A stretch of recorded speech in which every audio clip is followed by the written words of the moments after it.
Қайырлы таң, құрметті тыңдармандар. Таңғы аста таңғы жаңалықтарымызбен бөлісеміз.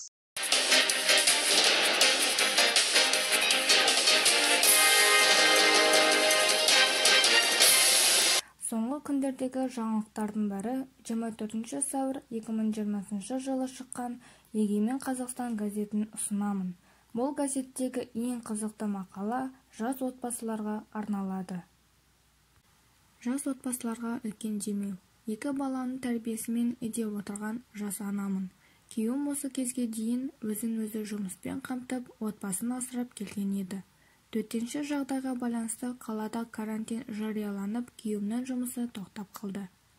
Өзім Атамекен палатасының бизнес бастау бағдарламасымен оқып, енді кәсібімді бастаған болатынмын.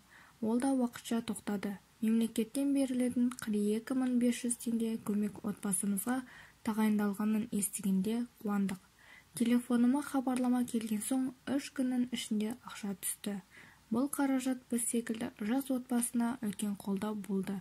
Қиын кезеңде қол ұшын берген мемлекетке шексіз ризашылығымызды білдіреміз.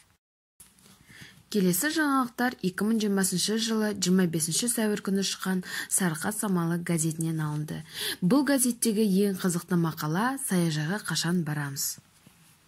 Облыс әкімі Әбілқайыр Ысқақов бейнебайланыс режимінде өткізілген жиын барысында бағбандарды толғандыратын сұрақтарды тыңдап, саяжай маусымын ашу мүмкіндігі мәселесін төтенше жағдай жөніндегі облыстық штабтың талқысына салу ниетін білдірді. Бүгінгі таңда Павлодар облысында 30 бағбандық кооператив жұмыс істейді. Павлодарда 19, Екібастұзда 7, Ақсуда 4. Жиынға барлық серіктестер өкілдері қатысты. Олардың мәліметтері бойынша саяжай телімдерінде су жіберу мүмкіндігі жасалған. Алайда кейбірінде шешілмеген мәселелер бар екені анықталды. Павлодарлық Яблонка, Южный Металлург және Энтузиаст серіктестері дренаж жүйесіне тазалық жұмыстарын жүргізуді сұрады.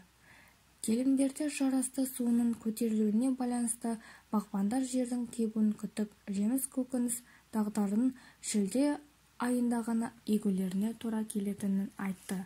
Павлодар қаласының әкімі Қайрат Нүкенов дренаж жүйелерін жөнге келтіруге қаражат бөлінгенін мәлімдеп, мамыр айының соңына дейін жұмыстарды аяқталатынына сендірді. Осымен біздің таңғы жаңалығымыз өз мәресіне жетті. Келесі күнде кездескенше сау болыңыздар.